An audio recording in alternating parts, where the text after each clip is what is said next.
Hey everybody, I'm recording this one really late. It's 12 o'clock in sunny California, 12 o'clock a.m., so it's not really sunny right now. Thank you very much for listening to this podcast, Mystery Movie Nostalgia with Family and Friends.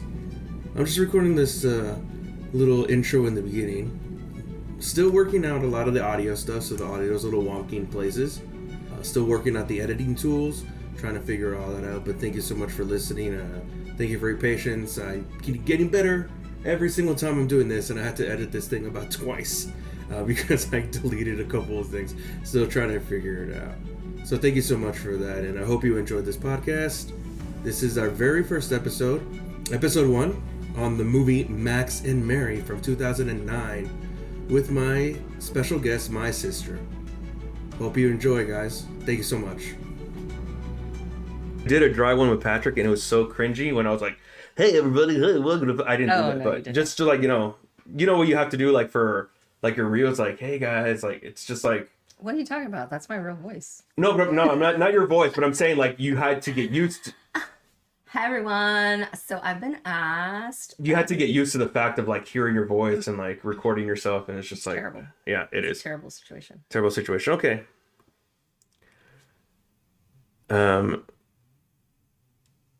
How did I start off on? Oh Lord. We're doing great. We're doing great, as we already started. But hello everybody, and welcome to this podcast, whatever this is. Actually, not whatever this is. I actually, yesterday on the plane, when I was at Target in South Dakota, I figured out the name. This just happened. This just in. I actually had a placeholder that I was going to say like, oh, we have a couple names. But this podcast is called Mystery Movie Nostalgia with Family and Friends. Aww. Oh, it's so nice. It's so cutesy. There was a couple of the couple names floating around. One involved a fruit and the popping of fruit. That was not me. That was Patrick. No. One was no cherries allowed. The one was the suck zone. The what? The suck zone. Because the first, so we did a dry run before we started this, and we saw Twister, and in the movie Twister, he's like, it's called the suck zone, and like most of these movies are not like popular. But yeah, so welcome to this movie podcast, Mystery Movie Nostalgia. What is it? Mystery Movie Nostalgia with Family and Friends. Why don't you just come up with an acronym? Maybe it'll be easier. Yeah, okay, let's do that. So hello, welcome to this podcast, everybody. This Mystery Movie Nostalgia. So look, it's the very first episode, and also this is the first time I've said this title, so it's gonna take me a while. I'm actually shocked because you always come up with names before you come up with the I know, idea. like I was thinking of like something with a pun, and I just couldn't figure it out. So again, Mystery Movie Nostalgia with Family and Friends. I'm your host, Brian, last name redacted, aka Kingston Hannibal, aka Benny Lava, aka Brian Lightning. And like I said, we just figured it out. So this is actually the first actual episode we are recording. We did a dry run with my friend Patrick and his wife Jem, and it went kind of okay. I messed up the settings, and so like the first part of me explaining what was going on was not recorded. Oh, no. Yeah. And we were also recording it like with my little laptop, and the CPU like kept cutting off. Oh. So like but it was a dry run. Like that's what we were doing. Good stuff. So you can hear her voice right there. That's my very first guest ever. Hello. And I flew her and her husband all the way out from San Antonio to California just to record this podcast. Legit. And if this thing ever makes any money, hopefully I can write it off on my taxes. Now, we've known each other for about 40 years. Is that correct? Yeah, 40. Yeah, sounds about right. Give or take. Probably maybe a little more. Yeah. And at least 20 of those, like, we've been really close because you found out I could be, like, your designated driver. Because I don't like to drink. That's when the relationship totally changed. Yeah. I was like, this guy's cool. So, this person is my only sibling. She's my sister from the same mister. Brenda, or her stage name, Bree. Again, I told you, refer to me by my stage name. Last name redacted, aka Bree, aka Breh. That's another name that was given to you, and Breen and Cheese Burrito. Welcome to the podcast, Brenda, the very first episode. Thank you. How does that feel to have that privilege to be the very first guest? Elated. Yeah. I can't. No words. You Thank can't. for having me here. Yeah, so one of the reasons I started, I wanted to do this movie podcast is, oh, that was my knee. That's the 40 years right there speaking. There you go. Is because a lot of the memories I have as a kid were because of movies. I know that mom and dad would take us to the movies all the time. It was like a weekly thing. Like a weekly thing. And they still go to the movies by themselves consistently. On opening night. On opening night. Do you remember we would go like when they had the midnight showings? Yes. Is that a thing? No, it's not. They like, if it starts on Friday, they'll do it on Thursday. At what time? Anytime? Like anytime on Thursday. So why do they say it starts on Friday? I have no idea. And that was cool because it was like the midnight showing. That was and I remember, do you remember that I would have to wake up for school the next day and they would still let us? Yeah, it didn't matter. They still do that to this day. Yeah, they still do that. I think when I come and visit, they're like, oh, we're going to go catch and I don't know that they know that it's not the midnight showing anymore. So they'll specifically go like. But it's been like 10 years since they stopped doing that, if not more. Okay, well, they still do it. And I'm like, no, man, it's time to go to bed. You're such an old lady, dude. I need my sleep. I need to get the what is it called? The blue plate special. Yeah. But no, that is for sure. That's half of my vocabulary is just quotes from movies. Yeah. So yeah, and also too, if I remember correctly, mom and dad would clean a movie theater back in the day. Yep. Do you remember any of the movies that you guys watched? Absolutely. Like which ones? It's a shame to say this because I would never watch this movie now, but Beetlejuice. Yeah, that was a big movie in my childhood. That was, I must have seen that movie, I don't know how many times. Yeah. That's crazy. Yeah, that's for sure the first one that comes to mind. I can't remember any other ones that we caught because, we would get there like when the last showing was about done. What are some of your favorite movies? Oh, man, that's difficult. I love really sad movies. Jeez. My absolute favorite movie, I don't care what anyone says, is A Separation. It's an Iranian film. Yeah. You've seen it. Didn't it win an Academy Award Sure a couple years ago? Yeah. It's a phenomenal movie in my opinion. Is it a downer? Totally. Through and through. That's the thing about Persian films is that they... For what we're going to watch today. is that they end without a resolution. You have no idea. Geez. Did they live? Did they die? Okay. Did the child choose the mom or the dad? Like zero information. I love it. That's pretty funny because I chose this movie because of something in the movie, but not specifically what was going on in the movie. If that makes any sense. No. A mechanic that's in the movie. Interesting. But it turns out that this movie is right up your alley. So let me introduce this movie. Hopefully you haven't seen it. And if you have, well, then that sucks. We're just going to watch it. You're going to have to sit through it again. This movie is called Max and Mary. Have you heard of it? Never heard of it. Okay, good. So this movie is an Australian production. Oh, okay. It's by the director Adam Elliot. You may have not heard of him because he hasn't done much since this. So this movie actually opened up the Sundance Film Festival in 2009. Mm-hmm. So like... Good year. Yeah, good year. It was a great year. So just a short summary of this movie without any spoilers. So this movie follows a friendship between two unlikely pen pals. So this little girl, Mary, who's 8 years old, she's living in Australia, and she starts a pen pal with a middle-aged man who's Jewish and has Asperger's that's living in New York City. And the film spans over 20 years of their unlikely friendship. And so this movie is actually told through the letters. Oh, did you read throughout this whole thing? No, like it's the letters are acted out.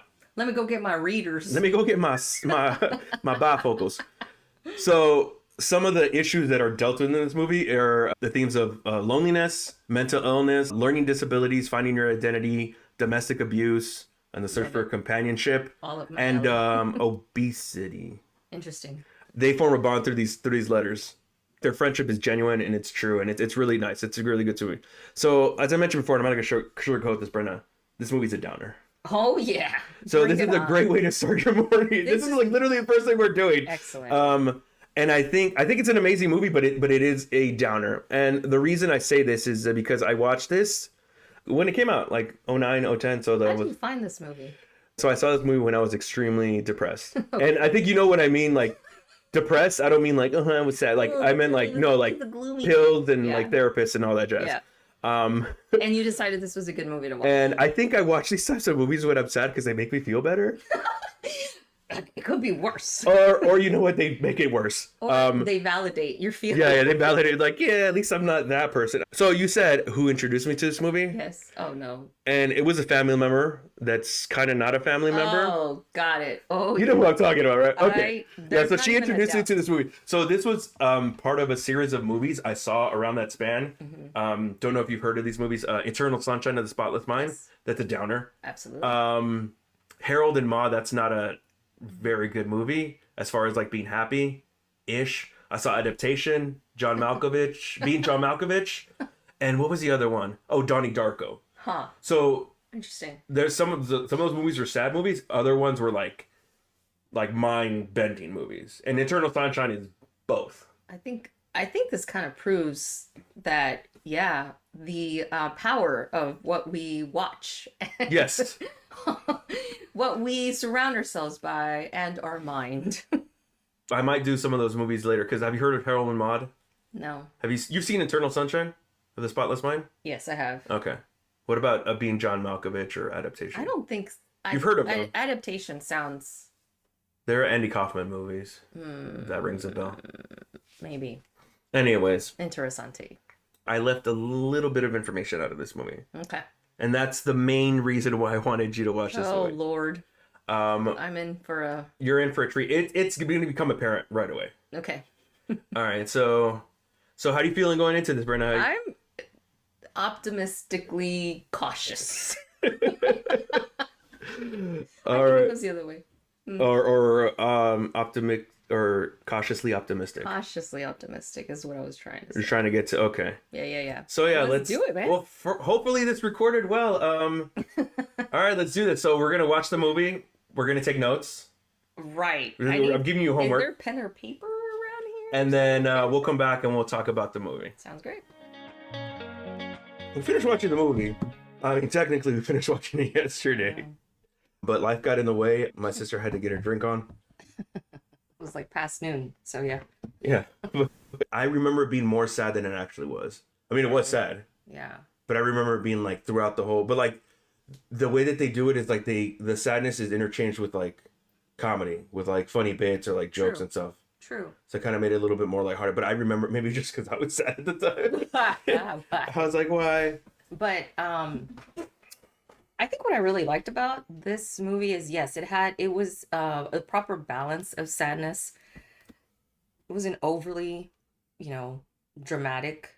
It was just very real, which explain to me, was it a true story? So, okay, that was the thing. So it's loosely based on a true story. So the director had a pen pal.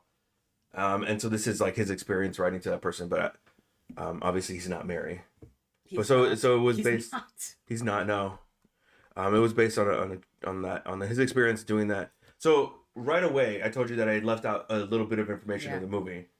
Did you pick up on what it was? The claymation? The whole movie is claymation. Yeah. Well, I was like, are we watching a cartoon? And I thought maybe it's just like the beginning credits or something. Yeah. And then you're like, did you get it? I'm like, okay, what? I mean, how many claymation movies are there? Chicken Run, The Fantastic Mr. Fox. This movie, we mentioned earlier. So this movie was written and directed by this man named Adam Elliot. So the voice of Mary as an adult is Toni Collette. Oh. Yeah. So she was in She was a mom in Sixth Sense. She was a mom in Little Miss Sunshine. Yeah. About a Boy. She was a mom in Hereditary. She's basically the mom. She's always a mom. She's always the mom. So the voice of Jerry is the late, great Philip Seymour Hoffman. And you could not tell that it was him. No way. It was Philip Seymour Hoffman. I remember again, we haven't seen this in a long time, but when I remembered that it was Philip Seymour Hoffman, I was like expecting to hear his voice. All right. But it wasn't his voice. It was completely different. But what did they do to his voice? I think he's just that great of an actor. Yeah. You know, like when we did the first, the beta test of this, we did Twister, and him in the movie Twister, he just steals the show. Totally. He just steals like his whole. Yeah. Which was one of the names that we were gonna call this podcast because of that. It was the Suck Zone. Oh, I thought you were gonna call it the Philip Seymour Hoffman. The Philip Seymour Hoffman. We're just gonna watch Philip Seymour Hoffman movies. And then the voice of Damien, although he had a small part in it, was Eric Bana. What? Yeah. So there was 2 Australian actors. Wow. He's man. Yeah. This was quite a little cast. Yeah. He was the reason that those guys in Knocked Up were gonna have a good time. Remember? He's like, if we have a good time tonight, it's because of Eric Bana. Have you seen Berlin? Have you seen... Remember? I quote that. I quote that on the reg. But nobody even knows what I'm talking about. So this movie on IMDb, on Rotten Tomatoes, had a 95 rating, and on IMDb it had an 8.1 out of 10, and it shows. Yeah. Oh, it was a really excellent film. This definitely is not a film for someone to watch if they're sensitive to mental. It's sensitive. It's because you have mental health, you old lady. To mental health issues for sure. Like I said, it's not overly dramatic, but it's just so real that I think that's why it hits differently. Yeah. So every time he gets a letter from Mary, he has a panic attack, anxiety attack. Yeah. And so one of them, he was institutionalized on the third one, for 8 months. And I wrote down here, mental illness in the 70s with 70s style medicine. Absolutely. Shock therapy. And I take back what I said about obesity, because that was a big thing for him, because that's the way he coped. Correct. And then what part? Oh, I think it was like the last time. Well, the last time he was. We're spoilers. Oh, okay. Yeah. So yeah, after she wrote the book and he got really upset, there was a clear sign that he had to even put on even more weight. Like he was like really huffing and puffing to trying to get around. So yeah, that was a big part of it. Yeah, I was thinking about this when he said, "I eat to cope." I was like, I sometimes reward myself with food, and I'm like, maybe I have a problem. I reward myself with wine. Yeah, maybe I do have a Maybe you're an alcoholic. So in the movie, we're introduced to Mary when she's a little girl. Yeah. She introduces her dad, who works at a tea factory, and she wants to marry somebody named Earl Grey. I thought that was pretty cool. What was it, in Ireland? In Ireland, they had like a bunch of sheep and stuff like that. That was a pretty funny joke. And then her mom, Vera, was kind of the main reason why she had a lot of the issues. Yeah, she was a really terrible mom. She was a really terrible mom, and she told her she was an accident. Yeah. Like, you joke about that sometimes, but you don't tell your kid, like, straight up, like, you're an accident. It's like she made her believe she was an accident. Like, I was the accident. She was trying to figure out, like, how is that possible? How was it that I was an accident? Yeah. She really believed it. So I was thinking about that, too, and I was like, Mom and Dad always joked that you were the experiment, I was the accident. Yeah. But I've never once felt like, like I wasn't wanted. Right. Yeah. And her mom's a huge kleptomaniac. She said, what did she say? She borrowing the stuff. That's pretty funny. Then they're introduced to the chicken, Ethel, which, by the way, the chicken is in the movie for like 20 years. How long do chickens live? That's a really long living chicken. That's a really long living chicken. Yeah, because Max went through how many fish? That's right. Well, we're introduced to him in the beginning. It's like his fifth? Yeah. What was the fish's name? Henry. Yeah, it was Henry VIII. Henry VIII. Oh, so it's Henry VIII. Oh my gosh. And he's like, I wish my fish didn't die. That's pretty funny.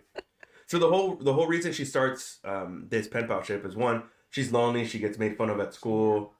She's bullied. Yeah. And one time they're in the post office. Correct. And her mom's stealing envelopes. Borrowing envelopes, yes. And she sees a book from the United States, and she just has a bunch of questions that she wants answered. Right. Because her mom doesn't answer them. Correct. It's like, where do babies come from? Yeah, because it was like all at the end of her letter as well. Yeah. Well, no, the chocolate hot dog thing was after he wrote to her. What do they eat? Like, what do they eat in America? Something like that? The main one was, where do babies come from in America? Because she believes... Well, she was told by her mom that in Australia they come in beer cans, and that she wanted to know if babies in America come in soda cans. Yeah. Which, if that was true, that would make sense, because... I think she was onto something. Again, the theme of obesity in America. So that's how she writes the first letter. And then, as we said, he gets the letter, he reads it, and initially he's intrigued, and that's my phone. Awkward. He gets the letter. Yeah. And he has a panic attack right away from reading it, because it was overstimulus. I mean, my gosh.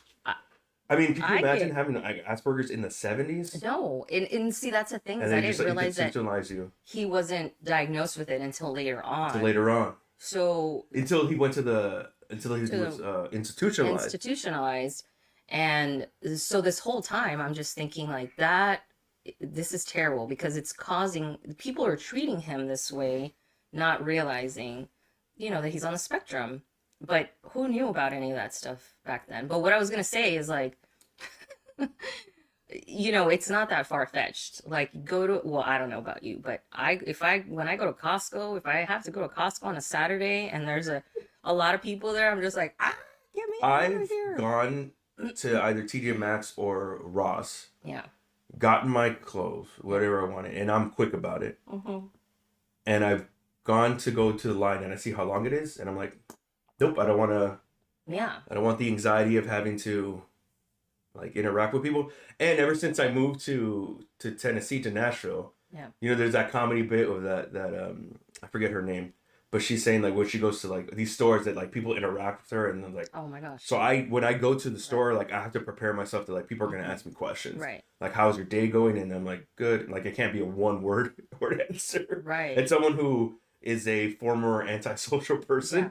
Like a recovering one, like I have to like, yeah. If I knew that before, like I've been to Nashville before, but I didn't like. You didn't realize how much. I didn't realize how much like people, are chatty. You just gotta practice. Like, how's your day going? You gotta practice your face. It was fine until I started talking. So after he has the panic attack, he eventually like recovers and he writes back to her and he tells her like all the different jobs he has or had. And the funniest joke in that bit was when he said they used to work for the U.S. Army.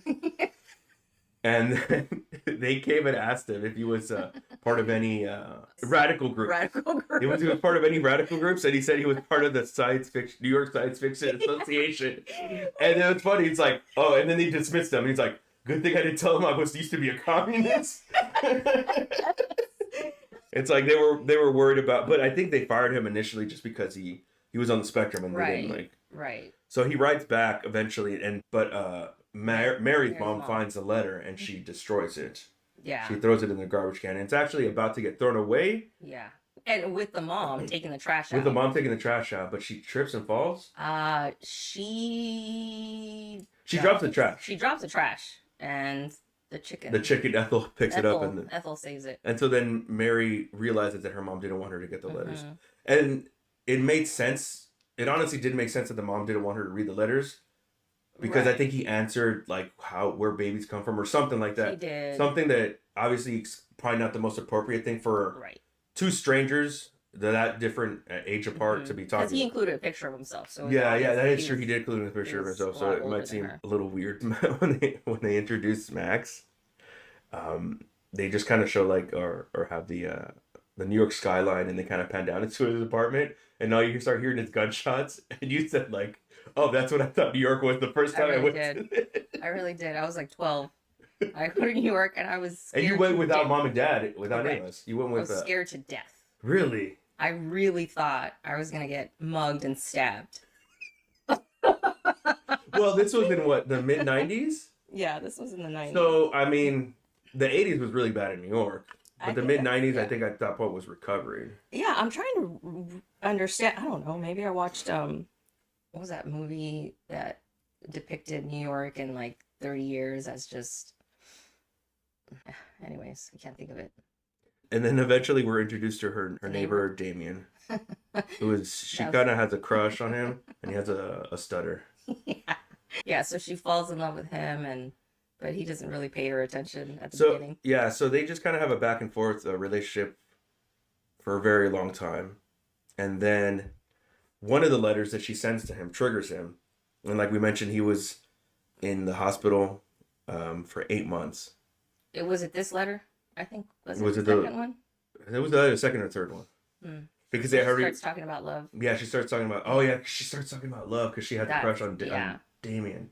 And she can't ask her parents about it. And she's really going. Although she talked more about her mom, her dad didn't seem like he was a problem, but he was never there. Right. Because he was always working. Yeah. Specifically the tea bag factory. So and then he accidentally killed a guy so he's institutionalized for 8 months. He doesn't write back to Mary. Right. And then he accidentally kills a man with the AC unit. A mime. Yeah, a mime who puts up an umbrella to try to save himself. Classic. He goes to trial for that, but he's Correct. acquitted because it said that he's He wasn't mentally mentally what's the word? capable enough. So obviously he doesn't write back for 8 months, and she gets mad at him. She gets out of it because she doesn't write, and so she burns all the letters. All the letters. Yeah. So the way they made it seem is like after he gets out of the hospital, he doesn't write him back immediately. No, and he also didn't look well. You know, he kind of looked like a little spaced out.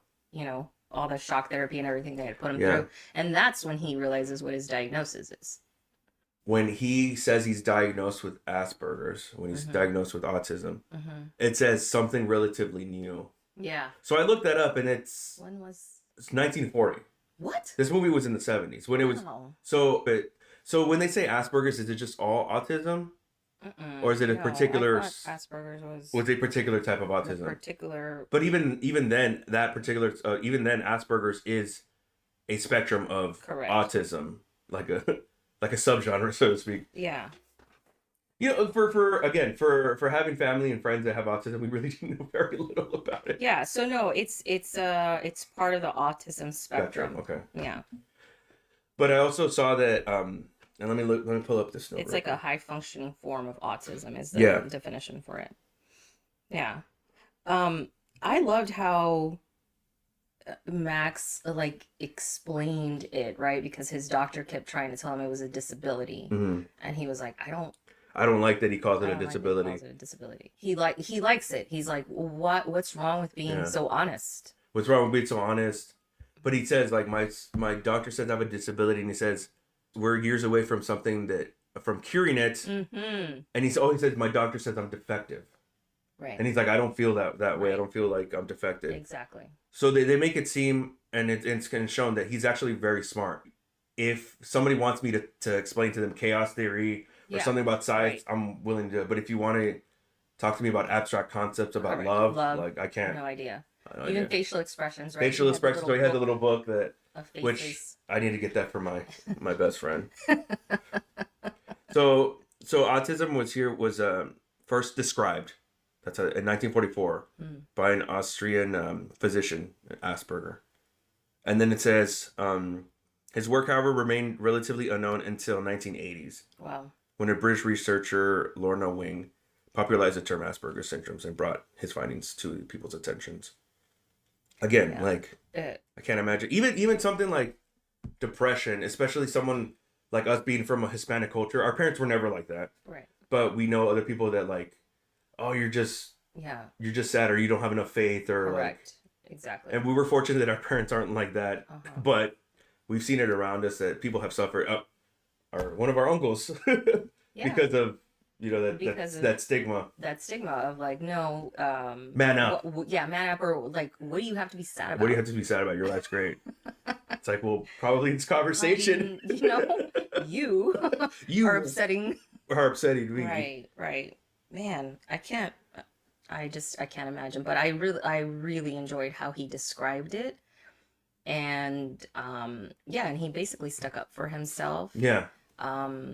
As it is, I just thought I can't imagine someone that was on the spectrum that had to grow up in that time, with no one to understand. And again, and they were like, "Oh, that guy's just weird. You're defective. You're defective. There's obviously something not right with you." But and all the prejudice that he had, and when they do the montage of him in the different jobs that he had, it was like, oh, he lost the jobs because to them, quote unquote, he was weird. Right. And what was so interesting is when they were showing how Mary was being bullied, I kept thinking oh my goodness, kids are just so mean. But then Max, he's a grown man, and same thing. Being bullied. Just people are they're mean when they don't understand you or why you're different. They're just mean to anything that's different. And his abstract thinking actually helped her to defeat a bully. In the very first letter that he writes back, she talks about that was one of the other questions. The birthmark that she has on her forehead, and he says, just tell him that means when you go to heaven, right, you're gonna be in charge of all the chocolate. Yeah. And so she tells that to her bully with the peso pluma haircut. And he gets like sad and like runs away. And he's He like, does. I like that what did he say? So he says, so he's talking to her about his religion, Right. that he was Jewish, but then he, he Yeah. became an atheist. Mhm. But he says he still wears his yarmulke because it keeps his brain warm. And then it cuts to a picture of his brain anthropomorphized and like has a little yarmulke on And it. when he's saying like that he wishes she was the gatekeeper of the chocolate, but he's like, of course, I'm an atheist though, so I probably won't be there. I probably won't be there. So then they start a relationship again, right? And then that first letter that he writes back after he comes back from the institution, he tells her, "I wish I could cry, or I knew how to cry normal." He's tried. He's tried. He's tried to cry, and not a tear. And then she does something really sweet. She sends him like her tears. She thinks about a cat getting run over by a lawnmower. Like, why is she thinking of a Yeah, cat? I was like, did that happen, or she just like thought it in her head? Because it just suddenly panned to She that. just had that right there in her Rolodex of like sad things. Things that make me sad. A cat getting run over by a lawnmower. She sends him his tears. She bottles up her tears. So then at that point, it jumps, 10 years? Mhm. It says 1988. And then her dad retires from the tea factory and then Correct. immediately gets killed by a rogue wave. Yes. And did you see the tombstone? It said, right. He was. it says here, beneath lies drowned. Noel, who drowned he leaves her a bunch of money, so that's it. She's able to go to university. Yes. I went to university. I don't know why I did a British I accent. don't know because she was not British. She was not British. Let me. No, I can't. Oh I can't. no! I lost it. No. Brenna, I do a very good South No. African accent. No. The That's not what she vibranium was. was in Africa the whole I time. don't know what you're doing. Are you having a stroke again? Probably. She studies, because of her relationship with Max, she studies disorders of the mind. Mhm. And she uses some of that money that she got from her dad to remove her birthmark. But she's still awkward Right. and she gets pooped on by a bird. So then her neighbor Damien Is going to is university going with to her. university there, and she's like, "Hey, Hey, good looking. yeah." And then a bird poops on her and kind of goes through the whole thing again. And They then just something walk else away. happens too, where she gets like poop on her foot. Oh yeah, he and he's like, "You have poop on your foot." Yeah, poor thing. It's always poop. It's always poo for her. But she Always. does graduate. Before that, her mom dies, and I missed that part because she accidentally Oh drank my formaldehyde. She drank formaldehyde. She had the bottle of formaldehyde next to the sherry that she loved to indulge in, and she was already gone. Eventually, she does marry Damien, and immediately you can kind of tell like something's not. Yeah. What'd she say? He made my wedding her dress. wedding dress. You audibly said like, "Oh." Yeah, I was like, but also the way that they were depicting like the wedding and, Yeah, and and his demeanor. Yeah, his demeanor. He was very distant. Yeah, he was distant. Like the wedding night, he was just like, like, yeah, like, kind of. okay. Mhm. And then so like after they consummate their relationship, Right. she gets more confidence. Yeah. And that kind of like scares him big time because Yeah. he's just like, and that's when you kind of see the signs that they're alluding to something different. Right. Is that when he gets his pen pal? Yeah, and then later on in the movie, he like leaves her for his male pal. Yeah, for his pen pal. Before that happens, she finished graduating at 25 years, so she's a doctor at that point because she does a thesis, right? Right. So a PhD thesis, and she does it on Asperger's, and she uses Max as a case study, which I thought was really sweet. I thought so too. She makes a bunch of copies, and they're going to be distributed. Like this groundbreaking study that she did, and then she sends it to Max, and he does not take it well at all. He probably has his worst episode ever. He doesn't write back initially, right? Yeah, he does. He does? That's when he sends her the M. He does have a panic attack again, and then he like gets like rageful. Is this after or before that he chokes the homeless man? Oh, right, because he's upset about the cigarette butts. We haven't said that. He's really upset about the Litter littering. bugs. That was one of his jobs that he had. He Yeah. He used to pick I up trash, and he said that was his favorite job because He he just didn't have goes to on a talk to. rampage, and he doesn't get over it. Oh, he doesn't get over it really quickly. It takes a while. It takes a while. But then he takes the M from the typewriter and he like rips it up. Right. And he sends it to her. And he sends it to her. And this actually makes Mary also go into depression. Yeah. And eventually alcoholism. Correct. She destroys. I didn't understand why she destroyed all. I mean, just out of respect for him. I think so. She just didn't want them to be distributed. And then the headline was in the newspaper that she destroys her career or something. Right. So basically, like all that she had worked for was Done. for not. And to Damien's defense on leaving her, Yeah. she becomes very distant. She becomes an alcoholic, and she's just not. And some time passed. It wasn't Yeah, like it it was wasn't immediate. Yeah, it wasn't immediate. It And was. so yeah, after some time, that's when he leaves. Yeah, because she's just kind of laying around drinking. Max keeps getting bigger, like like really big. So like That's right. I remember watching this. I'm like, oh, but like they make it seem like he was at least 4 bills, Yeah. if not more. And by this point, yeah, by he's towards really the puffing end, and puffing. he was huffing and walking around. puffing, walking around. And I imagine in New York, living in a 3rd-story walk-up was pretty gnarly. Let's go back a little bit. He writes a letter to her with the M. Right. She sends back just a cup or something that says, "I'm sorry." Correct. And then that the relationship ends there. She becomes an alcoholic and all that stuff. Damien leaves her.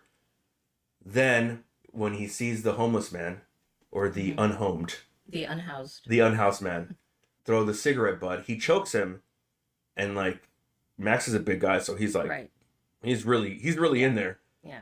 The man says, "I'm sorry," and that triggers something in him does. that he sees the gift that she gave him. It says, It "I'm was sorry." Can't like some kind of It was can. yeah. I forget. Oh, maybe it might have been a beer can or something because of Maybe the it was baby. Beer can. I'll have to look it up. I don't remember. We Yeah. probably should pay more attention. Yeah, to maybe that. we should have. But thought about that helps him see that, like, oh, she didn't really do it with malice intent, Right. you know. Yeah. And so he writes back to her, and he gives her all his Noblet collection, which is a show they both liked that was from Right. Australia. Yeah. He says, as a token of my appreciation, or that I forgive you. A token that I forgive you. So then it cuts to Australia, and this was the part I was talking about. At this point, she's on a really bad bender. Yeah. Damien's left. Damien's left. got She's nothing. had the house to herself. She's drinking. She sees an old bottle of Valium that her mom left, Right. Yeah. and I think it didn't show her. Did she takes it, or She has like a whole handful of them in her hand while she's standing on top of the table, and she's about to the commit rope. suicide by Yeah. hanging herself. Yeah. So in that, I remember that scene that they cut to a part in her stomach, and there's a baby in there. Yes. That did happen, right? Yes. Okay, so I did remember because I left the room. I think when that happened. Yeah, and I was confused at this point because again, like It had been a while between when she was with Damien. Right. Because she was also having some kind of like internal dialogue during that time. And I didn't know if there was a correlation there. I forget what it was that she said. And then they cut to that where they show like a fetus. I didn't know if that was just something she was thinking in her head. You know, this would have been nice. Yeah. Oh, okay. Yeah. You know? So I was thinking, okay, well, if the way they make it seem between the time that Max wrote her back and all that stuff happened, the made it seem it had been a while, like at least a couple months, if not more. Right. If not more. So I was like, maybe she had some partners in between or something. She must have. Yeah, exactly. Because they never really said anything. And correct me if I'm wrong, but it kind of seemed like, you know, her and Damien, like that relationship, part of their relationship just didn't exist very much after. Only in the beginning. Only in the beginning. And then, you know, she was just really busy with the writing thesis and stuff like her that. thesis, and he had a pen pal, and then when she went into alcoholism and that stuff, then they completely stopped. So yeah, I was a little confused about that. So no one else was in the picture. Good for her. So the reason she stops is because her neighbor, who's agoraphobic. There's a joke in the movie about that. Agoraphobic. He finally comes out to knock on her door so that she can grab the package that was left there that has all the noblets. Right. And it was gonna rain, so it was gonna get damaged. Yeah. So that's like the thing that like. Right. Yeah, because it was a big box. It was a big box too. Yeah. The postman, he already knocked. He tried knocking, and he just left it there. And she didn't come out, and so he left it there. And then even the chicken was trying to, like, get her attention. That's true. The chicken was trying to get her attention. The chicken's still alive. The chicken's still alive. This is Yeah. like at this point, it's like a 15-year-old chicken. How long do chickens live? I don't know. I'll put it up on the screen. That's how long chickens live. Domesticated chickens. Her neighbor, that's what causes her to be like, Yeah, to get out of this, she finally, you know, that friendship is still there. yeah. Then she makes this decision for the second time to go to New York. The first time was stopped because she found the letter right before the angry letter he wrote back right before she went. That's right. So she finally goes to New York. Yeah. Then when she gets there, she has a baby. She has a baby. And the baby looks newbornish. Yeah. I mean, obviously it's claymation. And did you see the end coming? I figured there was no way this could end happily ever after. After all the stuff that Yeah, happened. because I kept waiting. Like, I even thought when he won the lottery, something was going to Yes, happen that's true. He there. did win the lottery. I thought. Even with that was like, I mean, he didn't have any need for money. He bought all the chocolate and Right. the omelets. Yeah. And he donated the rest of it to his neighbor. But then when she died, she left it to the cat sanctuary, and they scammed her out of all the money. Yeah. So I kept waiting for the moment, and yeah, I didn't expect it to end super well, but I was okay with the ending. I just didn't want it to be something super tragic. Yeah, so she gets there. He died the morning before. Yeah.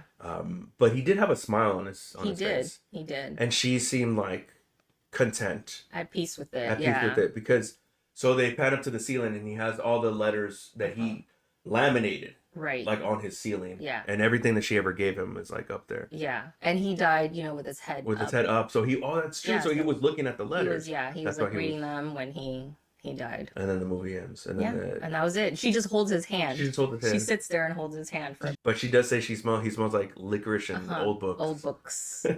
Was that what the other person? That was what somebody described. Licorice that he wrote well. That someone described him licorice as the smell. Books.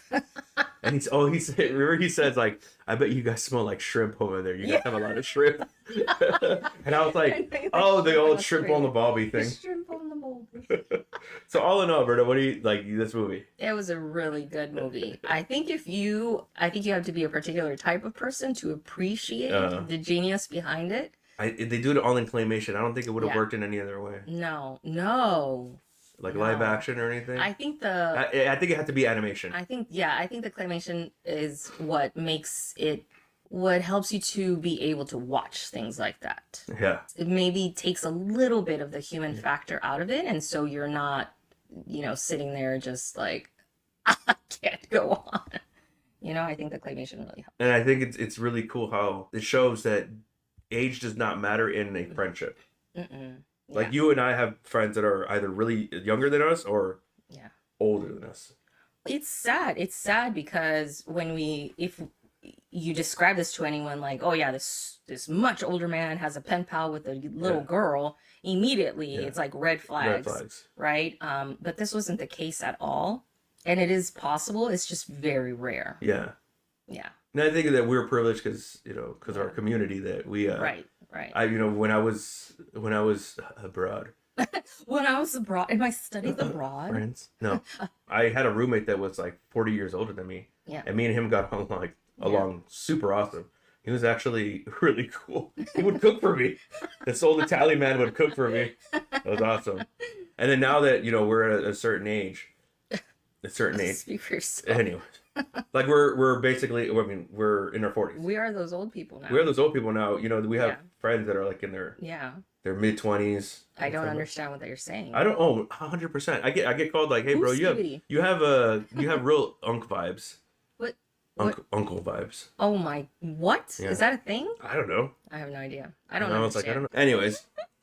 All in all, great. All in all, thank you so much, Brenda. Film. I'm glad that you liked the movie, and hopefully this translates to what we were talking about. Absolutely. All right, we'll have you on the next one. And I'm sorry I didn't use your stage name. God, my stage name. Maybe every time you say my real name, you just go beep. Yeah, I'll insert me and I'll say Brah. Brah. Alrighty then, thank you.